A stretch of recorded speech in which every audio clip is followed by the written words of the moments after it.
반갑습니다. 세 번째 파트의 시간으로 왔습니다. 부자 코칭 MBA, 부자가 되기 위한 대화의 기술, 그리고 부자가 되기 위한 경청의 기술을 알아보는 대화와 경청의 기술의 시간입니다. 세 번째 파트인데요. 그 첫 번째 시간입니다. 먼저 대화와 경청, 이 두 가지가 부자가 되기 위한 아주 중요한 스킬, 기술에 해당된다라고 말씀드리겠습니다. 근데 제가 기술이란 말을 많이 쓸 텐데, 우리가 기술 그러면, 스킬 그러면 그냥 뭐 손끝으로 뭔가 배워서 하면 되지 않을까라고 생각할 수가 있어요. 그렇지 않습니다. 여기서 말하는 기술이란 사실은 여러분의 아주 깊은 내면의 의식을 성장시키는 일이에요. 그것이 성장되지 않고는 손끝으로만 되지 않는 일입니다. 예를 들어볼까요? 대화의 기술과 경청의 기술이 있는데 어느 것이 더 어려울까요? 대화의 기술이 어려울 것이다. 손 들어보세요. 많은 분이 들고 계십니다. 경청이 훨씬 어려울 것이다. 손 들어보세요. 역시 많은 분들이 들고 있는데 이 고수들이 두 번째 들으신 분들입니다. 대화보다는요, 경청이 훨씬 더 어려운 겁니다. 부자들은요, 경청이 되면 부자가 되고요, 경청이 안 되면 부자가 될 수 있다 없다? 불가능하답니다. 만약에 경청이 안 되는데 부자가 됐다? 저한테 연락 주십시오. 메일 주십시오. 연구 사례입니다. 그 정도로 경청이 되지 않는 사람들은 부자가 될 수 있다 없다? 안 된다. 절대로 안 된답니다. 예를 들어볼까요? 제가 아는 분 중에 한 분이 우리나라 대기업의 핵심 엘리트, 그러니까 우리나라 학력에서도 최고의 학력, 최고의 학부를 나와서 최고의 대기업 중에, 거기에 이제 뭐 대리, 부장, 이사, 그래서 이제 뭐 부사장까지 가고 사장 직전에 세계적인 기업에 스카우트 당했습니다. 예를 들면 그 기업도 어느 정도의 기업이냐면, 예를 들면 MS, 마이크로소프트사가 OS 시장의 한 75%, 80% 정도 시장을 점유할 거예요. 그죠? 근데 전 세계 시장의 70에서 80%를 점유한다는 거는요, 사실은 거의 독점 기업입니다. 그죠? 그럴 수가 없어요, 이미. 그런데 이분이 스카우트된 기업도 세계 한 70% 시장을 점유한 어떤 분야에, 그런 회사의 CEO로 스카웃이 됐습니다. 그래서 10년 안에 사실은 그 스카우트 당할 때 굉장히 고민을 했대요. 왜냐하면 이대로 있으면 우리나라 대표적 대기업의 임원으로서, 대표이사로 잘 나갈 텐데 굳이 그런 기회를 마다하고 가야 될까, 굉장히 고민을 많이 했다고 합니다. 그런데 결국은 옮겼는데 더 놀라운 것은요, 10년 만에 엄청난 성공을 이뤘습니다. 그러니까 다시 말하면 그분은 엄청난 리더예요. 부자의 반열에 들어갈 수밖에 없는. 그런데 이분이 그 10년 동안 그 어려워진 회사, 그러니까 세계적인 회사이지만 한국은 계속 적자를 내고 있었어요. 그래서 이제 아주 중요한 임원들은 이미 다 다른 곳으로 실력 있는 사람 옮겨갔고요, 남아있는 직원들은 실력이 없는 사람들만 남아있었습니다. 이때 CEO로 딱 임명을 한 거예요. 그렇기 때문에 고민을 이제 그 정도로 심각한지 몰랐겠죠. 그랬더니 이건 정말 심각한 거예요. 회사는 세계적인 기업이지만, 다국적 기업이지만 한국 기업의 경우는 문을 닫을 정도예요. 적자가, 이건 끝이 없는 적자가 계속 일어나고 있는 상황에서 CEO로 임명이 돼서 10년 만에 전 세계 기업 중에, 그 계열 기업 중에 가장 큰 성과가 냈다고 할 정도로, 그래서 나중에는 이분이 한국, 일본, 중국, 인도, 그러니까 아시아존을 전체를 아우르는 회장이 됐어요. 대단한 성공이죠.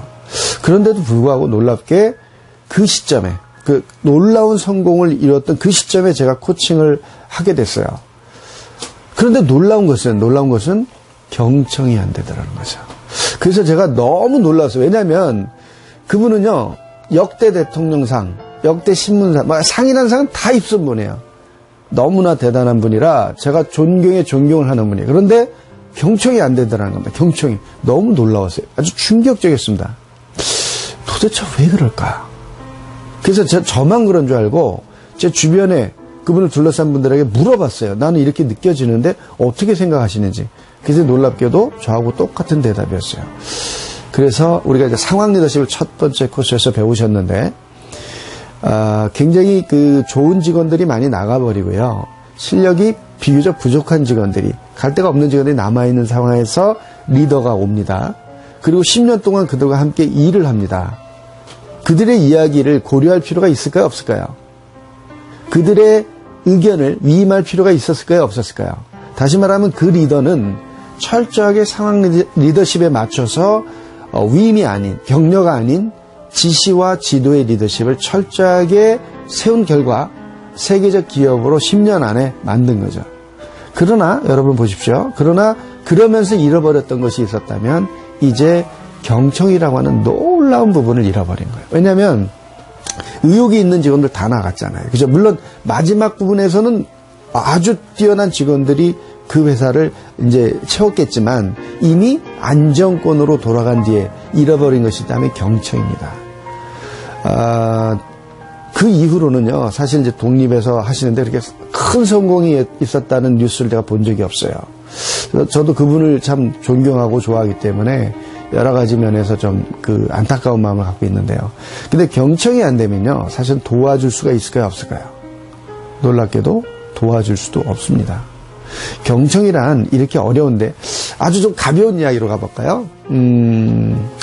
경청은요, 혹시 남자분들이 이제 무협 영화나 무협지를 많이 보셨을 텐데 아마 한때 한국의 그 뭐 이소룡이라든가 이런 무협 영화가, 중국 무협 영화가 정말 그 화제가 된 적이 있었죠. 그때 무림들은 이 검객을 가지고 나누는데 이 외공과 내공으로 이야기합니다. 외공은 뭐냐면 예를 들어 칼솜씨죠. 그죠? 아니면 창솜씨, 뭐 활을, 최종병기 활을 보셨나요? 활을 잘 쏜다. 이게 이제 외공이고요. 내공이란 뭐냐면 그 사람의 아주 오랫동안의 훈련을 통해서 내적인 능력, 내적인 힘을 말하는 겁니다. 그런데 이 대화와 경청을 나눠본다면 이 활을 쏘는 능력, 요거는 대화의 기술이고요. 내공, 무술에 있어서 내공은 경청입니다, 여러분. 그러니까 눈에 드러나지 않죠. 활을 잘 못 쏘는 사람이 내공이 높을 수가 있어요. 활을 안 배웠기 때문에. 하지만 활을 잘 쏘는 사람이 잡을 수 있을 것 같지만 내공이 대단한 사람은 잡을 수가 없습니다. 이런 것처럼 경청은 내공에 해당됩니다. 자, 그러면 경청의 기술에 대해 본격적으로 들어가 보도록 하겠습니다. 아주 오래전에, 그러니까 1967년에 메르비안 교수가 이렇게 이야기했습니다. 우리가 하는 말이 사람들에게 미치는 영향력은 몇 프로라고 했을까요? 여러분 너무나 잘 알 거예요. 커뮤니케이션 스킬에서 아주 일반적인 교과서입니다. 7%예요. 그런데 메르비안 교수가 파악한 그 말이, 언어가, 글이 우리의 커뮤니케이션에 미치는 영향이 7%라고 말한 것은 그분이 코치가 아니다 보니까 표면적인 이야기입니다. 그 말은 매우 정확한데 그럼 어떻게 정확하느냐? 우리가 하는 말, 글, 그것이 미치는 영향은 7%고 나머지 93%는 어떤 것이다. 그때 메르비안 교수는 어떻게 말했냐면 신체 언어, 안녕하세요, 막 몸을 흔들면서 이야기한다든가 열정적으로 얘기한다든가 이런 것들, 몸짓, 얼굴 표정이죠. 또 음조, 이런 것들이 나머지를 결정한다고 그랬어요. 메르비안 교수는 뭐라고 했냐면 음조가 38%라고 했고요. 그리고 신체 언어, 그러니까 몸짓과 얼굴 표정이 55%라고 말했습니다. 자, 넥스트 버전을 말씀드립니다. 더 정확하게 93%는 뭐냐면요, 그 사람이 할 때, 어떤 말을 할 때 그 말을 하면서 갖게 되는 생각, 그리고 그 생각으로 인해서 만드는 감정, 그 감정을 가지고 말할 때 그 말에 대한 신념, 이것이 나머지 93%입니다. 이것을 당시에는 의식이라고 하는 것을 측정할 방법도 없었고, 이 양자물리학이라는 것도 사실은 우리의 마음의 구조와 연결해서 생각해 볼 이전의 시대이기 때문에 이것을 신체 언어, 음조로 말했을 뿐이죠. 만약에 우리가 연애를 할 때 사랑해 라고 말하면서 속으로 내가 좋아하는 어떤 여자를 떠올린다고 가정해 보십시오. 사랑해라는 말은 7% 이내의 영향력을 주는 거죠. 하지만 내가 사랑하는 어떤 여자를 떠올리면서 사랑해라고 말을 했던 그의 생각, 그의 감정, 그가 갖고 있는 신념, 사랑에 대한 신념이 이미 93%라고 하는 영향력을 갖고 있다는 것입니다.